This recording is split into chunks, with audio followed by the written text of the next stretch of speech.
So please tell us your name and roll number for this exam. Sir, my name is Pratikshya-Prasad. My roll number is 325469.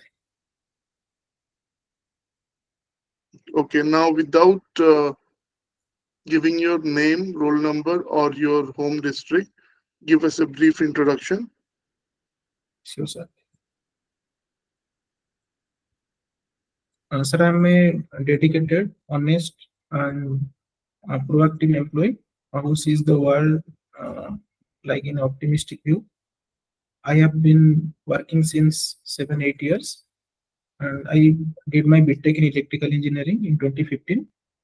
Then I did my PGDM in ITSM in 2022, and from 2015 to 2022, I have been working in various industries, like in banking sector, also in engineering sector, and also in different business executive roles. From 2023, I'm preparing for the uh, UPSC and UPSC both examinations.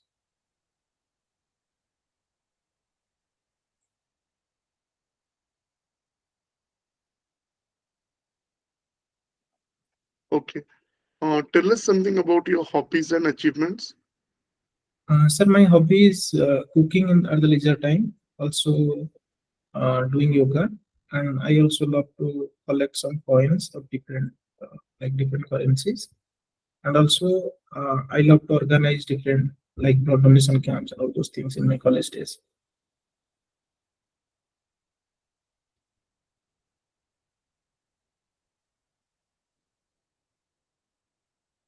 Okay.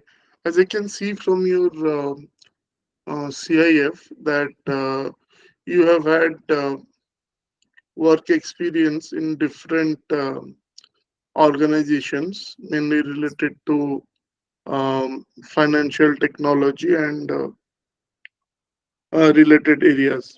So that is a much emerging area. Everyone wants to join that area. It is doing very well, Yes, and uh, I think your last pay that you received would be substantially higher than the pay you would receive here as a civil servant. yes, sir. So you tell me, and that is also very important for our economy, for our nation as such. So you give me at least three good reasons why you want to shift from fintech or industry in general to civil services. Sure, sir. So first of all, I appreciate like whatever you say. I acknowledge that as well. Because in industry also there is handsome salary provided. But the thing is, in general, I do have a inclination towards learning new things. That's why you can see, I did my BTech, then I did my MBA, but I used to work in different sectors because I think if I work in somewhere like 4 or 5 years, and if the work is not like different types of works, then I didn't enjoy those things. But the company is good and all the work provided to me is good, but that is my inclination that I want to learn new things. That's why I worked in different sectors like insurance, lending, fintech, as well as in engineering design sector as well, like from 2015, which I didn't mention in the CIF. But thing is, sir, when I think about that, I'm working and also I'm earning good salary, but what I'm doing for the society, that time I think yes, whatever I'm doing, that is also there is a end product, so user is using, but that user is not a common man, sir. Because in my last project I worked in like the financial sector, which is the project is budget, which is used by the CTOs. So when I think I'm making this product for the CTOs, what I'm doing, what I'm contributing to the society, not for the common man. So when I think about it, I think at least I should try something new, and then the civil service come to my mind. And also I have an inclination from my childhood also. During my school days, I already think I don't get some like say proper time to start it due to some family problems, and I have to work and I have to earn some money so that I can start this preparation. So the time comes when 2023, I left the job and I made my mind to prepare for this examination.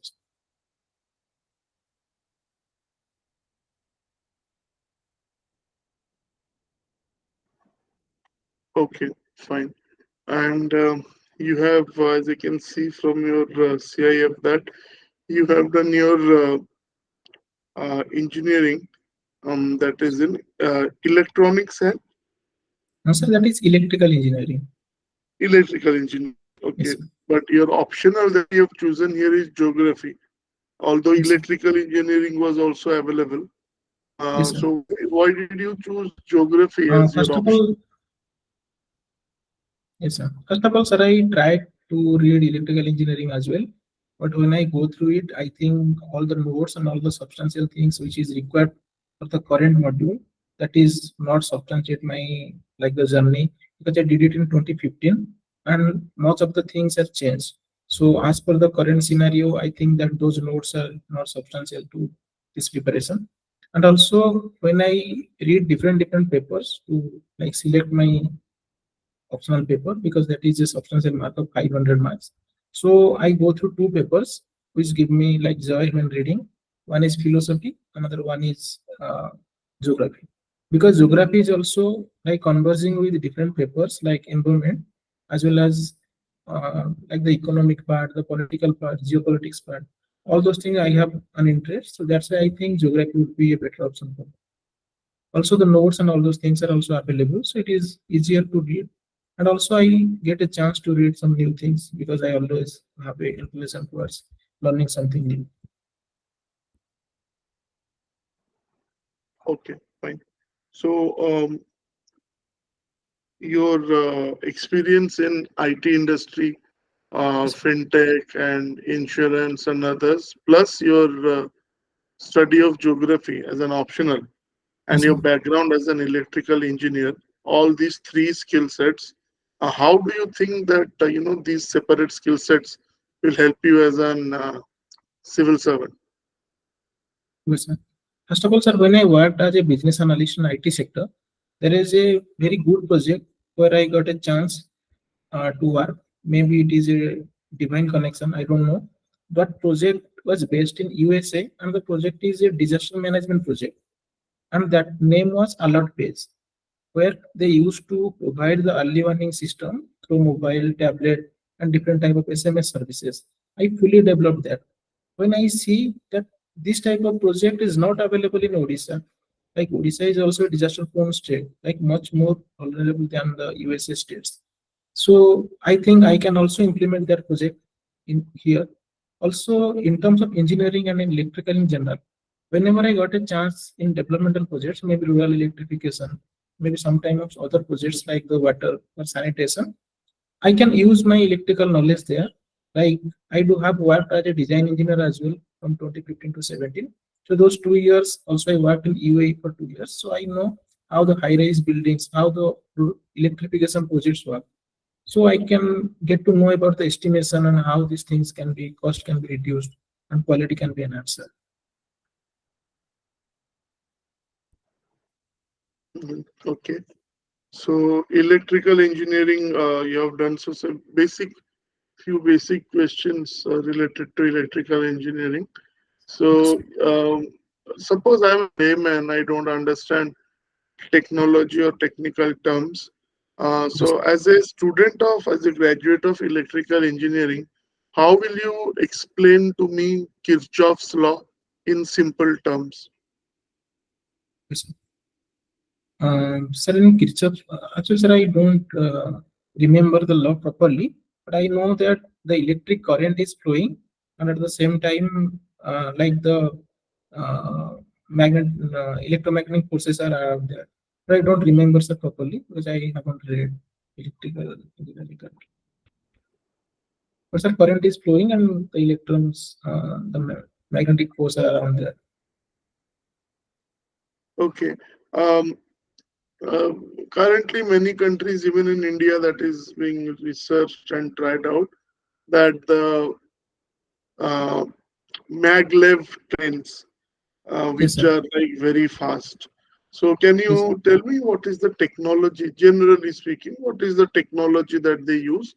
And do you think that instead of going for these metro trains and all, our cities should focus on maglev trains? What are the advantages and disadvantages of using maglev trains? Okay, sir. First of all, sir, maglev is magnetic levitation, where we used to create a vacuum space and there was no friction around that. That's why the speed can be achieved at the highest possible. But if you want to achieve those in the roads, then it is will not be possible, because for that we have to create a vacuum space where there will not be any friction, so that the magnetic forces below the, like where you used to have the, suppose we are using that uh, like a train that will be leviated like around 2 feet, 1 feet to 2 feet, and that will move without any friction, and the magnetic force will work there.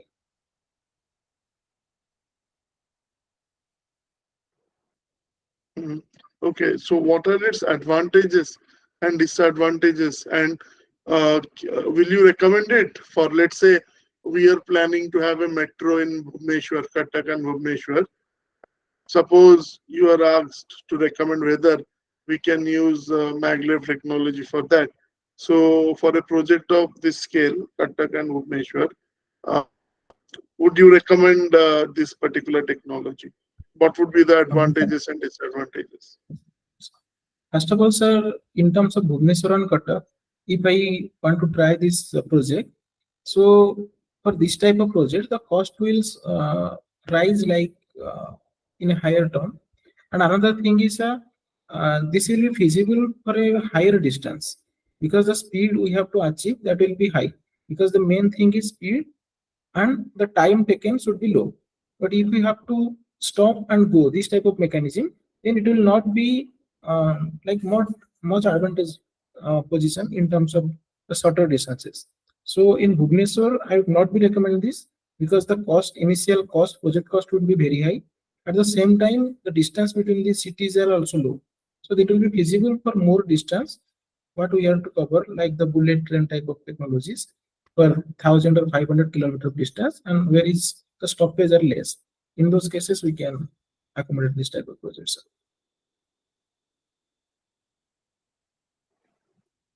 Okay.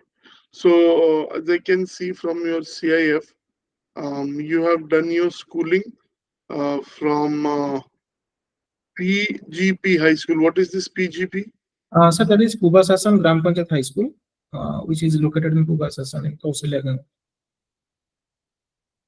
Okay. Then you did your 12th in Rajdhani Junior College, then plus three in. What was your BTech? In which college you have done your BTech? So that is Maharaja Institute of Technology in Bhubaneswar. Okay, and then you have from NMI MS Mumbai. Okay. You have done PGDPM in I uh, Sir, IT. Information Technology and Systems Management. Okay, fine. So, what is your opinion on the current state of cyber challenges to our critical cyber infrastructure, which our government is facing? And suppose you are given that opportunity and the power to strengthen our cyber infrastructure, especially critical cyber infrastructure, against vulnerabilities, what Yes, steps sir. will you take? Okay, sir. Sir, first of all, cybersecurity is one of the common problem these days due to most of the uses of social media and other platforms, like which is growing. So in this internet era, uh, we can completely stop. We cannot completely stop the cybercrime, but we can reduce it. And for that, government also like formulated a policy previous year, which is data privacy data protection bill, that will also be added to the cybercrime cases. At the same time, the sort-in portal, which was like started by Government of India, that has also substantially helps in cyber protection. And in my point of view, sir, we can try some different types of projects. Like we have to take out the localization of data. First of all, we have to try to store all the data and all the data centers of our the citizens of India inside India only, and that will substantially reduce the cyber crimes in our country. At the same time, sir, uh, like all the projects and all the internet connectivities, those should have like the SSL certificate. We can like try our best to all the websites will be SSL certified, so that a cyber crime can be reduced.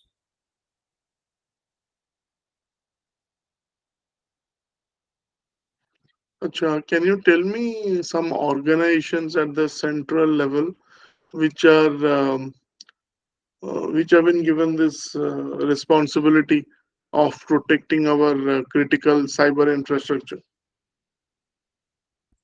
Sir, currently I'm remembering the 13 and other things that I'm unable to remember, sir. Okay. So, do you think that artificial intelligence is a regressive technology which is going to change our the type of work we do and will make us lazy, will destroy a lot of jobs, and will put pressure on um, or will increase unemployment? And if so, what is how can we balance this? What is your opinion first on artificial intelligence on the society, especially from the point of view of the job market? Number one. Second, how can it be balanced in a way that we can get maximum advantage from it at the same time, minimum social disruption? Okay, sir. First of all, sir, in with respect to the job market, AI will like substantially reduce few of the jobs. Like some of the unemployment issue will be there in the initial stage, but not exactly for a long term. Because sir, when the internet came in, that time also people used to say the internet came and all the other jobs like the tech jobs will be wiped out.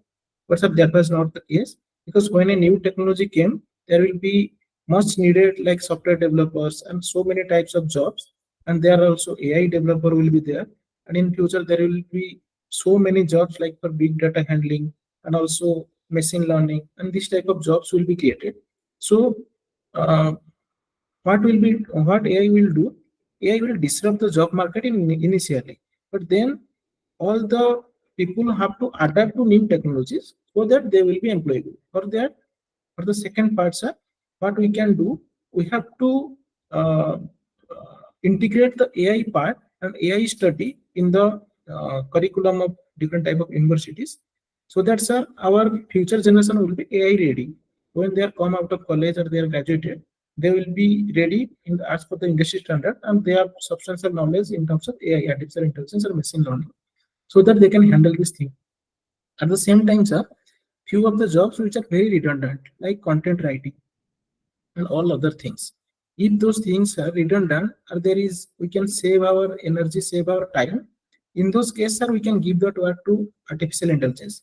But I can say, sir, technology can increase the efficiency, but the compassionate thing and all the other things background, which is only found in human, that cannot be like replaced by any artificial intelligence, sir. So the mind behind the AI will be a human only, sir. Mhm.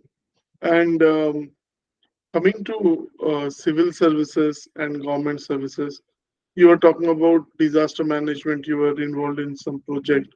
So, Yes. suppose if you are joining as a OS officer, how do you see AI helping you? In what all domains can AI help you? And if you can give some examples how in the recent past AI has been used by administration to increase their efficiency. Yes, sir.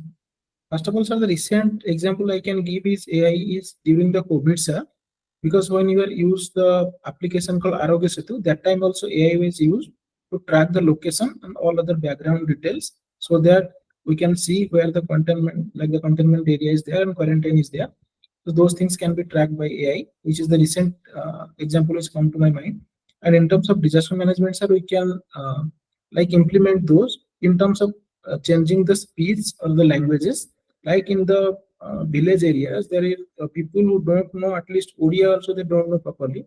So if we want to convey the message through telephone, because the mobile phone will be like omnipresent in 5 to 10 years, so everybody will be accessible to mobile phone and internet as well. As I think, what I think, sir. So in those cases, we can implement like the speech messages or the text messages and voice messages. All those will be like changed to different modulations and different types of languages. Like suppose we see Santali language, also Odia language, and different types of dialects of Odia. Those we can implement as per AI. And other things are the early warning systems, which are substantially taking few times. So as per the AI, we can reduce those time, because also forecasting and the satellite communication system, those will be implemented with AI so that they will be work efficiently.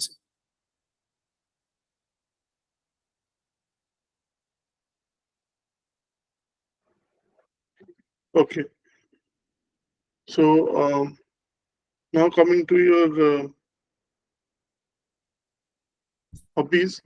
So hobby you have given doing yoga and meditation, cooking Indian food, and coin collection. So for each of your hobby, tell me at least 2 to 3 values, okay, or any habits that you have inculcated due to Okay, sir. these hobbies, and how these values or habits are going to help you as a civil servant. Okay, sir. First of all, sir, in terms of cooking, if I start, sir, cooking taught me about the patience, because we have to wait. There is certain time to prepare something. The time should be given, and patience, and also at the same time, like the management. Because if we don't manage all those things properly, how much amount of salt we have to put, how much amount of ingredients we have to put, so then the outcome will not be uh, as we require. So that also I learned from cooking.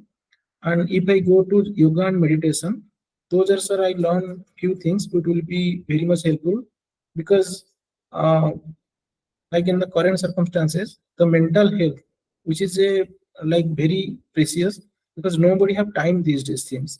So that I learned that it like it taught me about giving time to myself and being health conscious, which will help. Like if I implement those things, the out of expenditure, the out of pocket expenditure of the people will definitely reduce. Because if somebody doing yoga and meditation, they can substantially be healthy at any cost. And if I say about coin collection, so coin collections are taught me like to view the worlds and all those other things, like how the coins are minted and how different coins shows the different type of personalities in them. So these type of things I learn from these habits. Okay. So then organizing and volunteering in blood donation camps. So Yes, how sir. many times have you donated blood? Sir, maybe 7, 8 to 10 times in the 2, 3 years, past 2, 3 years. Okay. So what is the maximum number of times you can donate in a year? Uh, Sir, it is recommendable to give blood after 56 days, but we can take like if we take 84 to 90 days, that will be very good for health. So, in case 90 days, so we can take like 4 times we can give blood, like in a year. Okay. And this 1 unit of blood which is collected, can you Yes, sir. tell me what is that quantity of that 1 unit, that one pouch of Sir, blood which is it taken? varies from 450 to 500 ml, sometimes also 350, but it is recommended to like 10 percentage of like 5.5 liter blood is generally found in human, so 10% can be achievable. That means maximum 500 ml to 550 ml, but the pouch is 450. Okay. So suppose you are organizing a blood donation camp, and it's a very, hot summer day, Yes, and sir. your volunteers have come to donate blood. What Yes, are sir. the precautions that you will take before they are going to give the blood and after they have given the blood? Yes, sir. First of all, sir, we recommend people they have to be hydrated properly, and they should have a proper sleep like before that night. Also, they should have a proper diet before giving blood, and they should not have any intoxicants like in the 24 hours before that. And they shouldn't have any hemoglobin. Hemoglobin should be in the range of 15 to 18. That would be for female 14.8 to 14.5 to 15, and for men 15. Like 15 gram per deciliter gram per DL. So those things we can check. And at the same time, sir, after giving the blood, we suggest them to stay there for 3 to 5 minutes, because suddenly they can't wake up. That may be some problem. So after that, we have to again ask them to hydrate and take proper food, like which would be a balanced diet, like apples, bananas, eggs, all those things. And then we can also say them that their arms should not be moved quickly, because they given the blood, given that they already donated the blood, and also the heavy works in that arm should be prohibited, sir. Okay, fine. So, have you heard the term uh, MIOT? MIOT. Sorry, sir, I'm not. IoT you have heard Yes, sir. related to the domain. Yes, sir. Yes, sir. Okay. Internet of Thing, right? Yes, and MIOT is also something related to that, but for a Uh, specific domain. Maybe, sir, multiverse, right? It is military Okay. Internet of Things. So Okay. how um, IoT is applied into defense sector and the military. So can you Okay. tell us something? What is this IoT in simple language? And if you know, then the military IoT and how IoT is being used in governance and by government institutions, civil servants today. Okay, sir. Sir, IoT in general is Internet things where we can do some smart things from Internet, like the Alexa and all those things are also comes under the IoT only, and the AR, VR, all those things also coming under IoT. Sir, in general, we can use them for any like public information. If you want to give some public information, and also at the same time public addressing also, we can use that IoT features. Sir, regarding military, sir, I'm not getting any examples right now in my mind. Okay, fine. So social media, use of social media in governance, administration, especially local level administration. Yes, sir.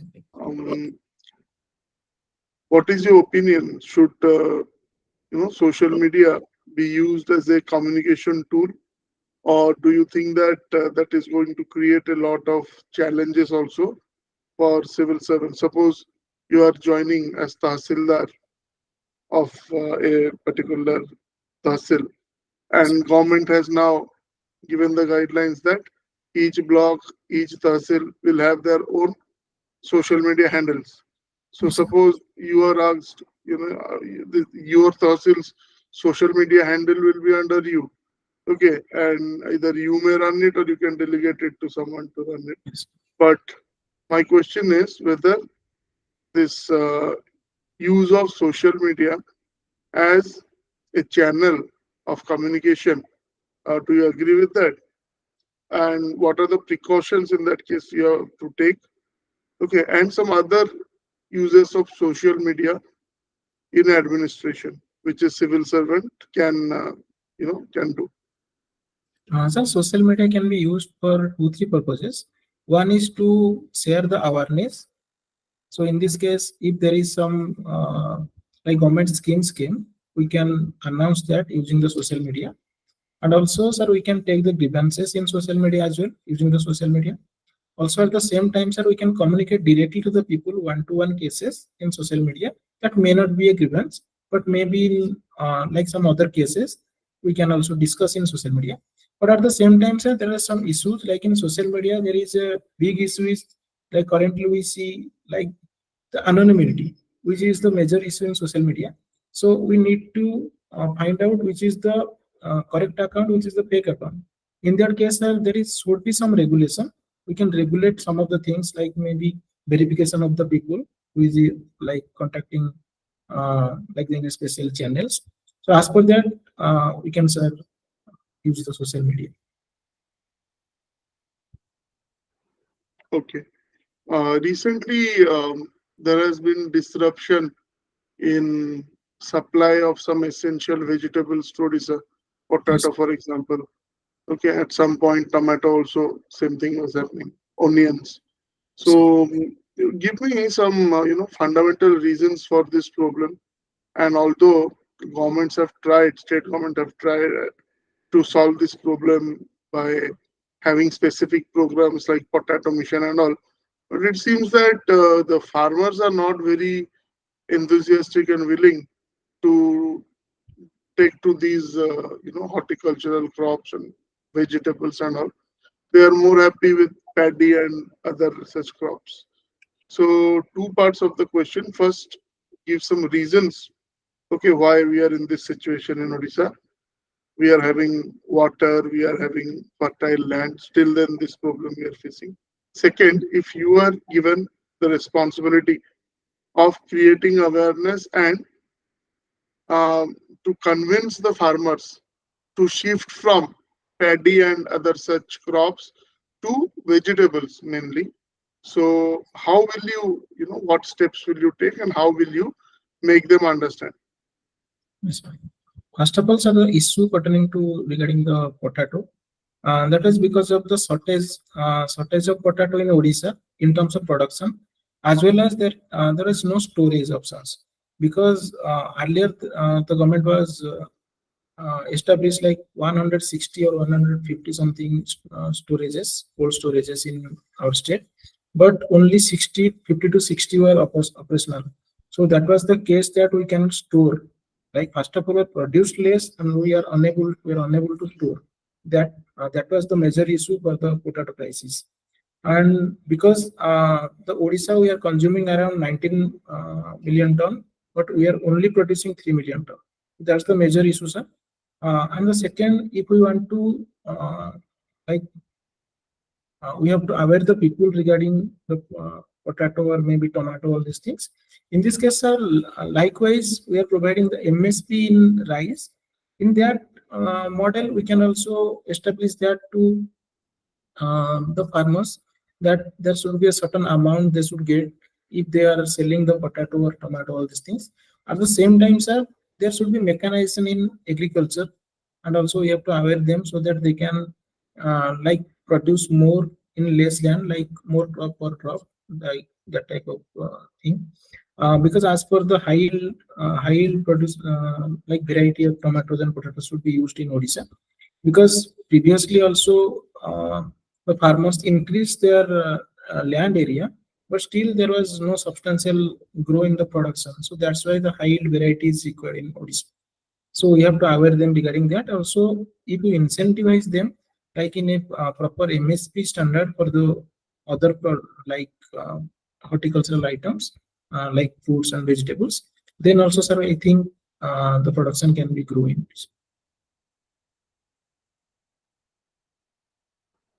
Okay. Tell us something about India's position on Israel-Palestine conflict.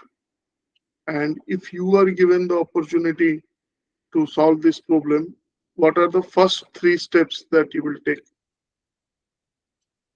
First of all, sir, in Israel-Palestine issue, India is like in the human side only. India is doing the humanitarian work. Maybe in terms of Palestine, when there was problem in Palestine and humanitarian issues, India also helped Palestine that time. And in terms of Israel, Israel also one of the strategic partner for India. So India is that is not the case that India also voted against Israel, because India also like supported the two nation theory.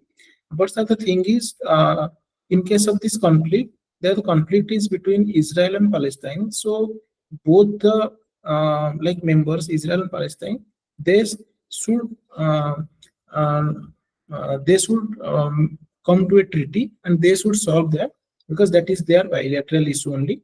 So internationally, India is not interfering in this case. If I have given the option to like mediate in this case, so I have to do one thing.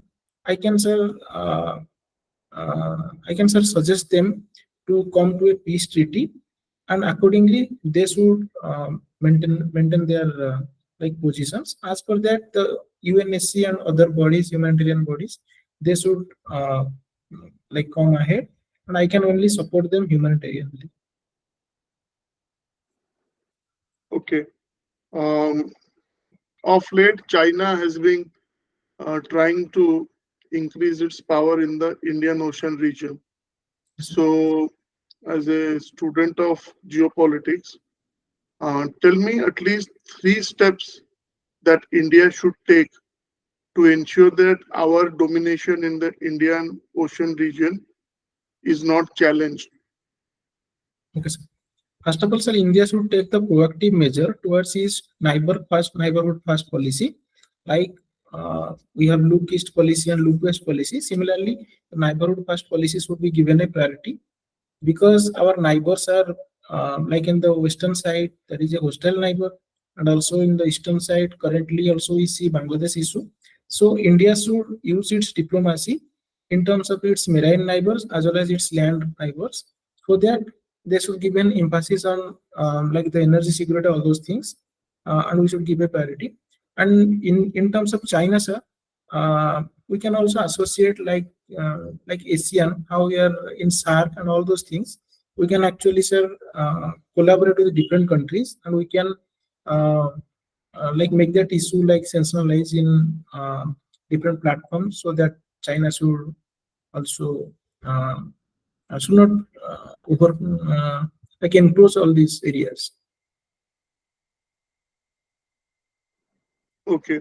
Suppose Bangladesh now asks for the extradition of Sheikh Hasina Wajid. Yes, sir. So, what should be India's response to this if they formally ask for her extradition? Yes, sir. Sir, India Bangladesh have a extradition treaty before, but sir, we cannot say completely no to them in terms of their ask for Sheikh Hasina.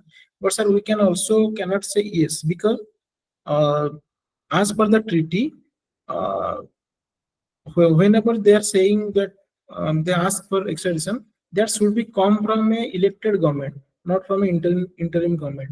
So if they are actually in future they are doing elections and there is some elected representative come, and if they ask, then sir India can think about that. But as per the current government and the Mohammad Yunus and the interim government, as per them, sir, we are not legally bound to extradite like Sheikh Hasina.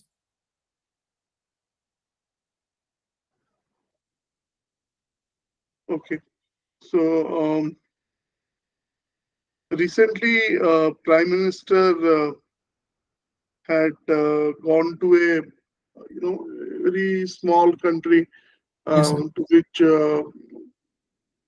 one of the first prime ministers, okay, to go there, um, Indian prime minister. Yes. So, which country I'm talking about? Sir, one is Austria, also recently visited Poland as well as Ukraine, sir. Yes, but these are more, larger, many of them European countries. I'm talking about Brunei. Okay, so Okay, yes, sir. what is the strategic significance of Brunei, and why Prime Minister decided to go to Brunei? Okay, sir. Sir, Brunei was, sir, historically part of a like Malayan Peninsula. So in this case, it is falling in Indo-Pacific region, and which is a hotspot region for like the Indo-China, like the China's hostility in those regions. It is also near to Philippines, which is also purchased few of the weapons from India as well. So that may be the major geopolitical move by Narendra Modi to gain the confidence from Brunei, so that that would be a like China, like to contain the movement of China. That is the major thing, sir.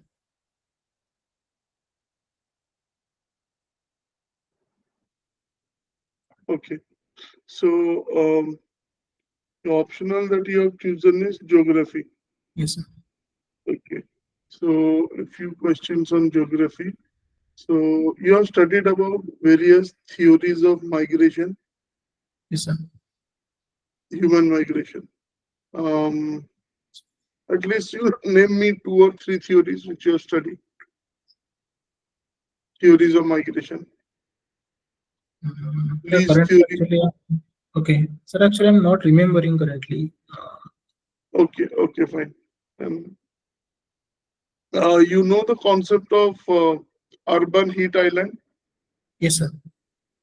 Tell us something about that. And suppose you are posted in such a place, and you are asked to bring down the temperature in that area. Of course, you cannot, stop development work, but Yes, the, your authority, government wants you to at least bring down the temperature in that area. Lots of skyscrapers, bridges, and all these things are there. What steps will you take? At least three steps, so that you will bring down the temperature in a urban heat island. First, you tell me the concept, and then what steps will you take? okay, sir. First of all, sir, urban heat island is uh, one of the situation where, sir, the temperature of a urban area increases by few of the degrees or few with respect to the periphery areas. That was due to the like the high pressure in the uh, above the atmosphere, like above atmosphere level. That is due to the jet streams in those area. At the same time, so the terrestrial radiation which is coming out of the like our out of the earth, that is also not unable to dissipate due to that high pressure in the above atmosphere. So that is the thing. The temperature in the urban areas are increase sharply. And if I told about the other concept of urban island, that is also due to the concrete use of concrete and steel. Because currently we are using most of the areas in concrete and steel, which absorbs more of the heat and energies. That's the thing. The temperature is also rising sharply. And if I have to tell about the mitigation strategy for that, then we can reduce it by using uh, as less as possible the refrigerants like the refrigerators and also the air conditions. At the same time, we can plant more trees and more green areas at the in the city or urban locations. And we can also, if we want to mitigate this climatic issue, in this case, sir, we can also pass a building code where in a certain area some space should be dedicated to green space. Like suppose we are buying a plot of some area, so in that area, 10% should be uh, given towards the green area, like in the New Zealand and other countries they are using already. And also at the same time, we can also use our homes in a sustainable manner, not using completely the concrete only, because there are some various ways of like constructing the buildings. Like so many different products are coming out in the market. Like we can also traditionally build our home using the different type of stones. Those are also like absorb the heat, but they're very less compared to those like different concretes and steels. So in this type of strategies we can. Okay. So currently, Odisha government has launched Subhadra scheme. So my Yes. question is not on the specific scheme, but overall. Okay, sir. It is generally being seen that populist schemes are being employed by governments, all state governments. Okay, Yes. and it is having a negative impact on the exchequer. Like many governments, like Himachal Pradesh and all, they're in a very perilous financial situation. What Yes. is your opinion? Should populist schemes, which involve huge public money expenditure, should be somehow stopped, and more fiscally prudent policies and approaches should be taken by the state and central governments? What is your opinion regarding this? Yes. Sir, currently, if we say about our democracy, it is also in a majoritarian democracy. So in this point of view, we cannot avoid the populist schemes at all, because there is also a political mandate by the people only. And as per the manifestos by political parties, these schemes have to happen. But sir, if genuinely there is lots of people or women and some sections which are already in a destitute position or they are in a bad condition, in this case, sir, we can apply the populist scheme. But in terms of the freebies, we cannot uh, like given those type of schemes, because sir, those are actually increasingly change the mandate of people, because people are only use those in a politically motivated way. So we should stop those things. But if there is certainly we have to first of all take a feasibility study and a survey of the of those areas, and as per the survey we have to find out how many people are there who are genuinely uh, eligible for those type of schemes, and accordingly sir we can apply or implement these type of schemes. Okay, recently central government has announced the setting up of a particular type of semiconductor manufacturing hub in Odisha. Can you tell me more about it? Sir, actually, as I remembering, can I guess it? Yes, if you don't remember exactly, you can take a Sir, guess. I It think is it a is silicon specific, carbide. yes, and then tell me why this specific type of semiconductor is important. Sir, it is used for like more than 80 nanometer of technology, like for displays and all other things. What I read, sir. Okay, just go through that, yeah, in more details. Okay. Okay, sir. Um, the government is planning to, make multiple semiconductor hubs in India. So Yes, in sir. the first leg, in which city or which state maximum projects have gone? That was to Gujarat, sir. Okay, Gujarat one. Then other states? Sir, then Assam and currently Uttar Pradesh. Currently, Semicon India 2024 also happened in Uttar Pradesh. Then, sir, we can say in Maharashtra also there are few projects. What are the major plants by Tata? Those are in Gujarat and Assam, and also in Maharashtra few projects, sir. And Uttar Pradesh also there. Previous year few projects are there, and currently the Semicon India also there are more projects. Okay, okay, fine. So there has been a lot of talk about legalization of same-sex marriage in India. Uh, what is your opinion? Do you agree that we should legalize same-sex marriages in India like many European Union countries have done, other countries have done? Or do you feel that it is very culture specific and we are not ready for that now? First of all, sir, the Supreme Court haven't given any verdict regarding that legal sex marriage yet. Sir, as per my personal view, sir, right to life should be there, and as per the Article 21, right to life should be a fundamental rights, and which is above all other rights. So, if the people they're wanting this type of things, like maybe they can try, but sir, Supreme Court is the one of the authority who is giving this legalization of these things.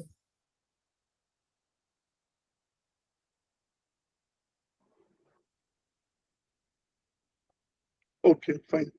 So, last question would be, um, tell me three, like you have worked in the office organization, Yes, sir. tell me three major challenges which any supervisor or officer will face while implementing any project in a government setup. Suppose you are a new officer and you are planning to implement a project, execute a project. Yes, sir. Your staff, government staff, is new to you, right? What are Yes. the three main challenges that you will face while executing any project? Number one. And how will you or how do you plan to overcome these hurdles? Okay, sir. First of all, sir, in government perspective, there are three types of issues. One is the lack of skill base. Often seen, sir, in government space, most of the newer type of projects in technology-based projects, the people are uh, uh,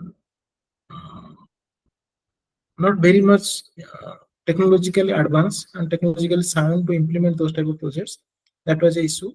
And the second is uh, one of the bureaucratic delays in the procedures. And third will be sir, often in the government projects we have seen the issue of finances, because there is a very delay in finance and payments, all those things. So those will be three things in my point of view, maybe the hurdles. And to avoid that, to overcome those things, sir, we can uh, give the trainings to the staffs so that they will be uh, able to handle all these technological projects. And at the same time, sir, we also try to implement the social sides to it so that the payments and the finances should be given in the proper time. And at the same time, for the bureaucratic hurdles, we have to use technology only so that the processes will be cleared in a stipulated time. Okay, fine. So that will be the end of the interview. Now, coming to the feedback, Okay, sir. um, your answer content is good, to the point you're answering. Okay, Okay. sir. Um, in some of the answers, what you can do is, especially opinion based questions, to Yes, sir. try to answer in points. Okay. Okay. Okay, sir. Like firstly, secondly, or this is my first point, this is my second point. So that gives more weightage to the answer. Okay, sir. Number one. Um, if you're not confident about anything, you can just say that I'm unable to recall or I do not know, whatever. So Okay, sir. that you have done 2, 3 times, okay, where you are not sure, you have told that. Um, and you need not guess. If you know the answer, tell them. If you don't know, just tell them that I don't know. And if you know partially, then whatever you know is to be correct, then tell that part only. The rest part you can say that you have Okay, sir. forgotten or you don't know. So that part is there. Um, rest, I think if you just follow that, if you answer in points, because most of the questions we discussed were opinion-based questions. So Okay. opinion-based questions, if you answer in points, you will get more marks. Okay, Okay. sir. Okay, fine. So that will be the end of the interview. Now coming to the marks, if I had to mark today's interview, so I'll be giving 140 for today's interview. Okay, sir. So please try to take it up to around 165. Okay, sir. Okay. Okay. So Okay, we'll sir. stop here then. Thank you. Thank you, sir.